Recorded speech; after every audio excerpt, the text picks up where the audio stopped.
జీవన్ రెడ్డి గారు మాట్లాడే మాటలు చాలా హాస్యాస్పదంగా ఉన్నాయి.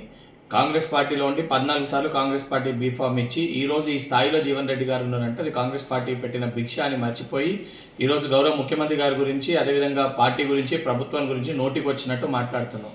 నీదైతే ప్రైవేట్ లిమిటెడ్ కంపెనీ అని చెప్పి జీవన్ రెడ్డి గారు మాట్లాడుతున్నారో, ఈరోజు జీవన్ రెడ్డి గారు కల్వకుంట్ల ప్రైవేట్ లిమిటెడ్ కంపెనీలో చేరబోతున్నారని ఒక విషయాన్ని వారు మర్చిపోయినారు. ఆ ప్రైవేట్ లిమిటెడ్ కంపెనీలో సొంత కూతుర్నే ఉపేక్షించకుండా బయటికి వెళ్ళగొట్టి ఆ కంపెనీలో కేవలం ఇద్దరు ఉంటారు, కేటీఆర్, కేసీఆర్.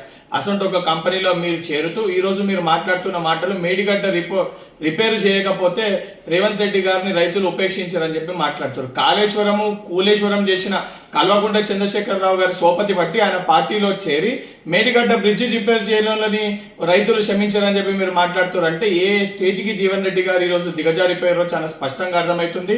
జీవన్ రెడ్డి గారు బీఆర్ఎస్ పార్టీలో చేరికతోటి మీ యొక్క రాజకీయ చరిత్ర, మీ యొక్క మొత్తము మీ గత ఏదైతే 40-50 ఏళ్ళ మీ చరిత్ర మొత్తం కూడా భూస్థాపితం అయిపోయిందని చెప్పి ఈరోజు యావత్ తెలంగాణ ప్రజలు భావిస్తారు. ఈరోజు జగిత్యాల ప్రజలు కూడా మీరు తీసుకున్న ఒక నిర్ణయాన్ని వ్యతిరేకిస్తున్నట్టు చాలా స్పష్టంగా కనబడుతుంది.